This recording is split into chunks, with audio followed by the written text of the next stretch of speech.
Cartoon والی جو shirt کا ایشو ہے نا جی، کوئی تک نہیں بنتا کہ انسان کارٹون والی شرٹ پہن کے نماز پڑھے.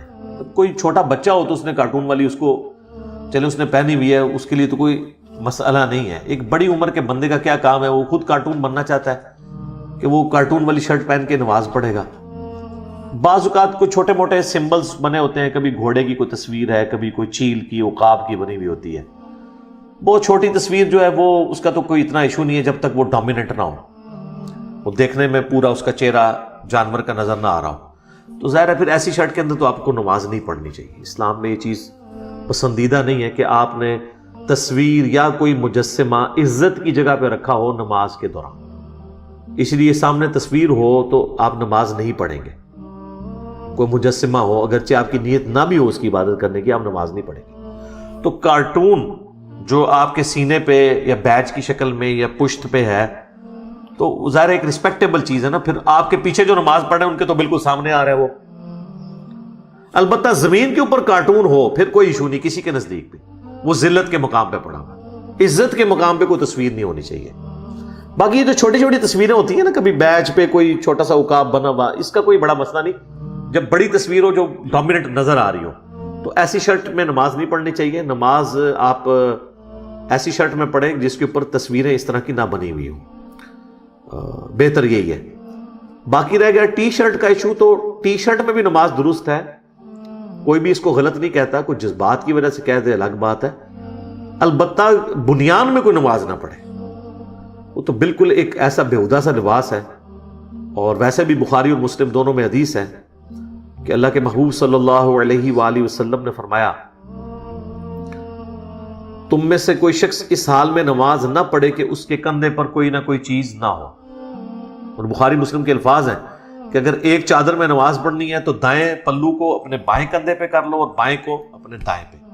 اس طریقے سے نا وہ گھٹنوں سمیت اوپر تک یوں ایک چادر میں بھی عربی نا ڈریسنگ اپنی کر لیا کرتے تھے، سطر چھپا لیا کرتے تھے. تو کندھے پہ ہونا ضروری ہے. اس لیے آپ دیکھیں احرام کی حالت میں بھی جب طواف کعبہ کے دوران نماز کا ٹائم ہو جائے نا، تو ویسے تو حکم یہی ہے کہ آپ نے جو ہے نا وہ اپنے احرام والی جو چادر ہے اس کو دائیں کندھے سے نیچے سے گزار کے یوں کرنا ہے. لیکن نماز کے لیے پھر وہ اس کو نکال کے اوپر لے لیتے ہیں، کیونکہ اس حالت میں اگر نماز پڑھیں گے نا، وہ کوئی جاہل ہی پڑھ رہا ہوگا، نماز نہیں ہوگی. کسی کے پاس کپڑا ہی بالکل شارٹ ہے، کوئی غریب ہے یا کیٹاسٹرافک کنڈیشن ہے، پھر تو معاملہ الگ ہے، وہ تو خالی تہمت میں بھی نماز ہو جائے گی. یہ اس صورت میں جب کسی کے پاس کپڑا اویلیبل ہے تو اپنے کندھے پہ ضرور وہ رکھے گا. اسی طریقے سے صحیح مسلم میں حدیث ہے، نبی الاسلام نے ایک دفعہ ایک ایسی چادر میں نماز پڑھی جس میں نقش و نگار بنے ہوئے تھے. تو آپ نے نماز کے بعد وہ چادر اتار کے آپ نے فرمایا اس نے مجھے مشغولیت میں ڈال دیا، میں اس کے نقش و نگار میں میری کنسنٹریشن کی تو میری توجہ نماز سے ہٹ گئی. تو اس طرح کے زرق برق لباس پہن کے ایسی ٹی شرٹس پہننا یا اس طرح کی کارٹونوں والی شرٹس پہن کے نماز پڑھنا، اس کو کوئی اسلام میں پسندیدہ نہیں کہا گیا.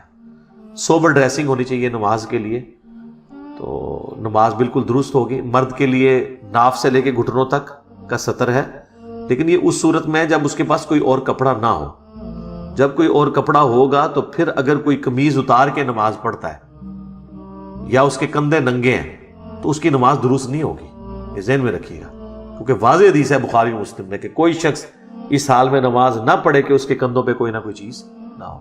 البتہ یہ یاد رکھیے گا کہ صحابہ کے زمانے میں بھی جو غریب لوگ بھی تھے نا، وہ بھی جب ایک چادر میں بھی نماز پڑھتے تھے نا تو وہ اس کو یوں کر کے پیچھے گرا لگاتے تھے. یعنی نیچے سے چادر لا کے نا ادھر سے اس کندھے سے گزار کے اور ادھر والی سائڈ کو ادھر سے گزار کے پیچھے گرا لگاتے تھے.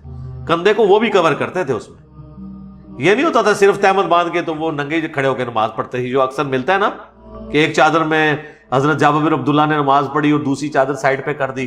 تو لوگوں نے پوچھا آپ نے یہ کیا کیا، جو مسند احمد میں حدیث ہے، بلکہ بخاری میں بھی اس کا حصہ موجود ہے. تو انہوں نے کہا میں تم جاہلوں کو بتانا چاہتا ہوں کہ نبی اسلام کے زمانے میں تو ہمارے پاس دو کپڑے ہوتے ہی نہیں تھے کہ ہم نماز، تو ہم ایک کپڑے میں بھی نماز پڑھ لیتے تھے. ٹھیک ہے، اسی کے تحت اہل حدیث جو ہے نا وہ جان بوجھ کے پگڑی اور ٹوپی ہر دفعہ اتار کے تو کہتے ہیں جی ہم اس پہ عمل کر رہے ہیں. یار وہ ایک دفعہ انہوں نے کیا تھا اور وہ مسئلہ سکھانے کے لیے تھا، اور یہ بھی نہیں تھا کہ وہ گھر سے ہی ننگے سر آئے تھے. وہ گھر سے وہ لے کے آئے تھے، وہاں انہوں نے چادر اتاری، آپ ہی گھر سے پگڑی باندھ کے آئے، ٹوپی پہن کے آئے اور پرنا رکھ کے آئیں، پھر نماز کے وقت آپ ایک وقت کے لیے اس کو نیچے رکھ دیں.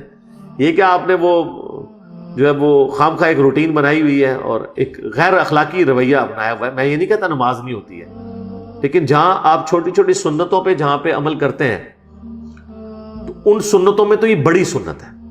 آپ دیکھیں گے اہل حدیث کی مسجد میں آپ کو ملے گا کہ جی وہ فجر کی 2 سنتیں پڑھ کے نا تھوڑی دیر کے لیے یوں لیٹ جاتے ہیں اور کہتے ہیں نبی الاسلام بھی لیٹتے تھے، ہم سنت پہ عمل کر رہے ہیں. حالانکہ نبی الاسلام کے بارے میں جو بخاری میں آتا ہے آپ تو اچھا خاصا دیر لیٹتے تھے، آرام کرتے تھے، اس کے بعد آپ نماز کے لیے جاتے تھے. وہ کہتے نہیں تھوڑی دیر بھی لیٹ لی، سنت پہ تو عمل ہو گیا. یہ سنت عمل ہو رہی ہے تو چڑ ٹوپی کے ساتھ، پگڑی کے ساتھ، سر پہ چادر لینے کے ساتھ تو نہیں ہونی چاہیے. پھر ساری سنتوں پہ آپ عمل کریں. جب ہم اس پہ تھوڑی ترغیب دلاتے ہیں وہ کہتے ہیں جی کہ آپ کہتے ہیں اس کے بغیر نماز نہیں ہوتی. ہم کب کہتے ہیں اس کے بغیر نماز نہیں ہوتی ہے؟ یہ تو حنفی بھی نہیں کہتے ہیں، ان کی پبلک ہی صرف کہتی ہے. احمد بریلوی صاحب نے تو لکھا ہے فتاوی رضویہ کے اندر کہ اگر کسی شخص کو ننگے سر نماز پڑھنے میں خشوع اور خضوع نصیب ہو تو اس پہ لازم ہے کہ وہ ننگے سر نماز پڑھے. ٹھیک ہے، تو وہ حنفیوں کا بھی یہ مسئلہ نہیں ہے. لیکن جہاں ہم سنت کی بات کرتے ہیں تو نبی علیہ السلام نے کبھی بھی جان بوجھ کے ننگے سر زندگی میں ایک نماز بھی نہیں پڑھی. احرام کی حالت میں پڑھی تو وہ تو احکام ہی ڈیفرنٹ ہے. کبھی یہ نہیں ہوا کہ نبی علیہ السلام جان بوجھ کر ننگے سر ہوں. تو یہ خیر الگ سے ایک مسئلہ ہے. میں وہ ٹی شرٹ کے حوالے سے ڈسکشن کر رہا تھا اور تصاویر والی جو اس طرح کی چیزیں پہننا تو یہ منع ہے. باقی اگر کوئی نقش و نگار ویسے بنے ہوئے ہیں جیسے یہ سندھی اجرک ہے یا اور طرح کی ہماری شرٹس ہوتی ہیں تو اس میں نماز درست ہے، کوئی حرج نہیں ہے. اس کے اندر نماز میں کوئی کراہت نہیں ہے، الا یہ کہ آپ کی توجہ وہ بانٹ دے، پھر الگ معاملہ ہو جائے گا. وہ تو حتیٰ کہ صحیح مسلم میں یہاں تک آتا ہے کہ نبی علیہ السلام نے ایک دفعہ نماز پڑھی تو سامنے، بخاری میں بھی حدیث ہے کہ ایک پردہ تھا جس پہ نقش و نگار بنے ہوئے تھے. تو نبی علیہ السلام نے کہا کہ اس کو بدل دو، اس نے میری نماز میں مشغولیت کر دی ہے. تو نبی علیہ السلام کو یعنی ایک سادہ زندگی، ایک آپ کی زندگی کی روٹین تھی. تو ٹی شرٹ میں بھی نماز درست ہے، پینٹ بھی کوشش کریں ڈریس پینٹ ہو، سکن ٹائٹ نہ ہو، اور شرٹ ایسی استعمال کریں جو آگے اور پیچھے کے حصے کو کور کرے. جتنا بھی آپ یعنی سادگی اور سنت کے قریب اور حیا کے قریب جا سکتے ہیں اس لباس کو فالو کرنے کی کوشش کریں. البتہ نماز جو ہے نا بہرحال ہو جائے گی. عورتوں کے سطر کا معاملہ الگ ہے. عورتوں کے لیے تو سر کے بال ڈھانپنا بھی ضروری ہے. ابو داؤد میں حدیث ہے جب عورت بالغہ ہو جائے تو اس کی نماز قبول نہیں ہوتی ہے اگر وہ ننگے سر ہوگی. اسی کو بعض لوگوں نے غلط مطلب سمجھا کہ جو ننگے سر پھرتی ہیں ان کی نماز ہی نہیں ہوتی. نہیں، نماز کی حالت میں جو ننگے سر ہوا عورت، تو عورت کے لیے تو سر ڈھانپنا فرض ہے. مرد کے لیے ٹخنے ننگے کرنا ضروری ہے، عورت کے لیے ٹخنے ڈھانپنا ضروری ہے. تو عورت کا سطر بالکل الگ ہے. عورت صرف چہرے کی ٹکیا، وہ بھی اگر الگ میں نماز پڑھ رہی ہے، پبلک پلیس پہ کر رہی ہے تو وہ نقاب کر کے ہی پڑھے گی. اور یہ دونوں ہاتھ اور دونوں پاؤں یہ کھلے ہوں تو یہ اس کے علاوہ باقی سب ڈھکا ہوا ہونا چاہیے.